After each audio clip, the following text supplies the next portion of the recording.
सारे मुसलमान ये पाकिस्तानी नहीं सोच रखते हैं, लेकिन हर आतंकवाद मुसलमान ही क्यों होते हैं? महात्मा गांधी को जिसने मारा वो मुसलमान था क्या?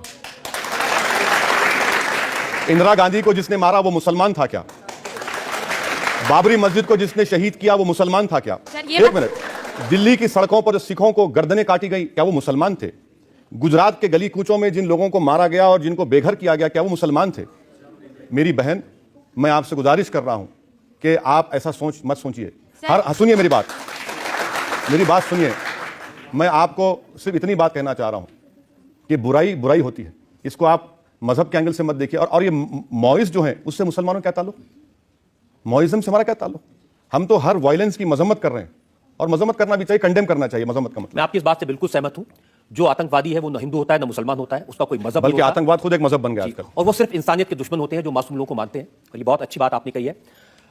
अब बहुत सारे इल्जाम मैंने आप पर लगाए, बहुत सारे सवाल आपसे पूछे, आपने अच्छी सफाई दी।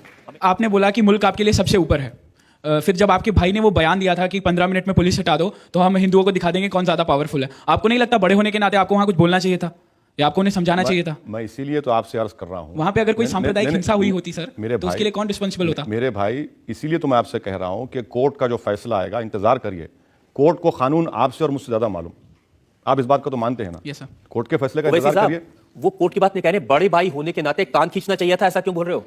सर मैं तो आपसे कह रहा हूं ना कि मेरी नजर में इंसाफ का जो पैमाना है वो अदालत करेगी फैसला। या तो उन्होंने कहा वो सही था या नहीं था आपकी नजर में? अब अगर रजत शर्मा मुझे उस वक्त बुला लेते, मगर आप बुलाए नहीं हमको, आप कटहरे में आप बुला रहे हैं 2 साल के बाद। आप जनता ने कहा कि बुलाओ, बहुत हो गया। अरे जनता ने उस वक्त भी कहा था आपको, जनता ने उस वक्त भी कहा था आपको। आप लोग तो वन साइड स्टोरी चला दिए पूरा। मगर जो कोर्ट का फैसला होगा उसका इंतजार करिए। जिस तरह लेकिन जो वो पूछ रहे, मैं उनकी बात का जवाब चाहता हूं। उन्होंने कहा बड़े भाई के होने के नाते, ज्यादा समझदार होने के नाते। अच्छा, मैं शुक्रिया सर आपका, आप मुझे समझदार कह रहे हैं। तो उस समझदार बड़े भाई से और ज्यादा एक्सपीरियंस भाई से पूछ रहा हूं कि क्या छोटे भाई ने जो बयान दिया था आप सहमत हैं उससे कि उन्होंने? नहीं सर, इसमें अब इतना वफ़ा गुजर जाने के बाद ये सवाल मैं समझता हूं कि इनफ्रक्चुअस है, क्योंकि अब कोर्ट सवाल नहीं, अब इस पर तबसरा करना एक मैटर सब जुडिस है। अदालत फैसला करेगी, इंतजार करिए ना सर। मैं तो भाई का दिल क्या कहता है ये पूछना चाहता हूं। भाई का दिल क्या कहता है वो घर की बात मैं आवाम में क्यों करूंगा? आपके घर में भी आपके भाई हैं, क्या आप बताते लोगों को? मैं बताता, अगर मेरा भाई ऐसा करता कान खींचता। नहीं, आप खींचते होंगे, लगता होगा,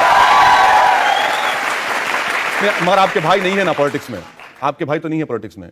नहीं, वो चाहे पॉलिटिक्स में होते चाहे किसी मगर जो भी कोर्ट का फैसला होगा वो कोर्ट तय करेगी इंशाल्लाह। और मेरा छोटा भाई, क्या बड़ा भाई भी ऐसे कहता तो भी कान खींचता होगा? अच्छा है, क्योंकि मुल्क के खिलाफ कोई बात कहे, मुल्क को चैलेंज करे, इसको किसी को माफ नहीं, कोई माफ नहीं कर सकता ना। चाहे वो बाबरी मस्जिद की शहादत हो, चाहे महात्मा गांधी का कत्ल हो, गुजरात में मासूम लोगों का कत्लेआम हो, या दिल्ली की रोडों पर सिखों का कत्लेआम हो, बिल्कुल माफ मत बिल्कुल माफ नहीं कर। लेकिन अगर कोई ये कहे कि 15 मिनट के लिए पुलिस हटा लो, अब ये जो चीज है ये कोर्ट फैसला करेगी। जिस तरह से आप प्रोसिक्यूट कर रहे हैं, मुझे लगता है कि गवर्नमेंट को आपको वहां पर लॉयर बनाकर भेजना चाहिए। आप अच्छा आर्ग्यू करेंगे वहां पर, बहुत अच्छा करेंगे। बिल्कुल, तो मैं तो कह रहा हूं आपको आना चाहिए। अगर कोई मेरे मुल्क पर हमला करेगा, लोगों को बांटेगा, तो मैं बहुत अच्छा। कोई मुल्क पे हमला नहीं है, कोई मुल्क को बांटने की बात हरगिज कोई नहीं कर सकता, ना हम उसको मानेंगे। मसला कोर्ट में है, कोर्ट फैसला करेगी, उसका इंतजार करिए। चलिए जनता से पूछ लेते हैं जो लोग इस बारे में कुछ कहना। आप यहाँ थर्ड रो में, जैसे आप कह रहे हैं नरेंद्र मोदी जी के बारे में कि वो कातिल हैं, वो दरिंदा हैं, इससे ज़्यादा भी आपने कुछ कहा है, मैं कह नहीं सकती उनके बारे में। मैं पूछना चाहती हूँ कि कश्मीर में अभी जो हमने पिछले दिनों देखा, तो मोदी जी ने वहाँ सेना लगा दी, 2100 करोड़ रुपया लगा दिया और तमाम इंतज़ाम कर दिया कि वहाँ के लोगों को बचाया जाए। तो आपने वहाँ पे क्या किया? आपने कितने करोड़ भेजे, या फिर कितने दिन आपने वहाँ पे लगाए, या फिर आपने उन लोगों की क्या मदद की जो हमारे मुस्लिम भाई बहन हैं?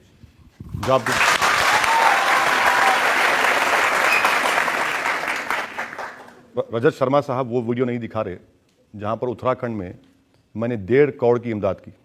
उत्तराखंड में हमारे लोग डॉक्टर्स की टीम गए, मेडिसिन लेकर गए, दवाएं सामान लेकर गए। सब दिखाने की जिम्मेदारी मेरी है, आपकी भी कुछ है? कठेरे में तो आया हूं ना, कठेरे में तो मैं जवाब दे रहा हूं। मैं जवाब दे रहा हूं ना, आप मुझे मुकम्मल करने इतनी बेसब्री मत करिए सर। आप मुझसे उम्र में बड़े हैं, थोड़ा सब्र करिए। तो उत्तराखंड में हमने ऐसा किया। दूसरी बात यह है कि कश्मीर के लिए मैंने 50 लाख के वाटर प्यूरिफायर्स का ऑर्डर किया है। स्पेशल वाटर प्यूरिफायर्स होते हैं, क्योंकि अगर आप वो नॉर्मल वाटर प्यूरिफायर्स लगाएंगे तो उसमें कंजाल आता है और पानी साफ नहीं आता। 50 लाख के हमने वाटर प्यूरिफायर्स दे रहे हैं और 50 लाख के इंशाल्लाह दवाएं लेकर हम भिजाएंगे। तीसरी बात जो आपने वजीर आजम ने किया, अच्छा किया वजीर आजम ने, बहुत अच्छा किया। वो मुल्क के वजीर आजम हैं और कश्मीर हमारे मुल्क का अटूट हिस्सा है और कश्मीरी हिंदुस्तान के शहरी हैं और उनकी बराबर हमको मदद करनी चाहिए। बल्कि कश्मीर को अच्छी तरीके से अब तो रेस्क्यू रिलीफ के बाद रिहेबिलिटेशन होना चाहिए और अच्छा किया हम उसकी तारीफ करते हैं, उसमें कौन सी बुरी बात। चलिए, आपकी तारीफ करनी चाहिए, कम से कम किसी बात में तो आपको नरेंद्र मोदी की तारीफ की आपने। नहीं, तारीफ नहीं की सर, तारीफ नहीं, अभी तो नहीं, तारीफ नहीं की। तो ये उनकी ड्यूटी है। आज वो वजीर आजम है, हमने उनकी मुखालिफत की, और इंडिया के प्राइम मिनिस्टर हैं, उसे कोई इनकार नहीं कर सकता। और इंडिया के प्राइम मिनिस्टर जब है तो पूरे मुल्क के शहरी उनके लिए बराबर होने चाहिए। अच्छा किया उन्होंने कश्मीर में किया, और भी करने की जरूरत है। ये तारीफ नहीं है, तारीफ नहीं है। आप इसको तारीफ देखते हैं तो मैं कुछ नहीं कर सकता। अभी एक खबर आई थी कि भारत में हैदराबाद में से 15 स्टूडेंट्स ISIS में भर्ती होने के लिए यहाँ से उन्होंने कोशिश की थी और वो पकड़े गए थे। तो वो भी हैदराबाद में हुआ था और ISIS क्यों ज्वाइन करना चाहते हैं और आपका इसके बारे में क्या कहना है?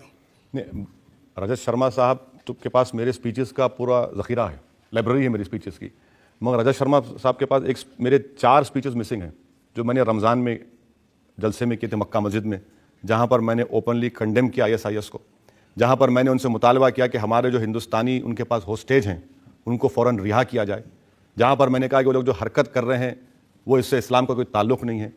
और चौथी बात यह है कि जो आखिरी मेरी पब्लिक स्पीच हुई वो आपके रिसर्च टीम ने जिसको मिस कर दिया, जिसमें मैंने उन बच्चों से मुखातिब होकर कहा, वो 4 बच्चे थे, 14 नहीं 4, उनसे कहा कि भैया अगर जिहाद करना है तो पार्लिमानी जमहूरियत में पॉलिटिक्स में आओ और संघ परिवार से मुल्क के सेकुलरिज्म के खिलाफ थोड़ा मुकाबला करो।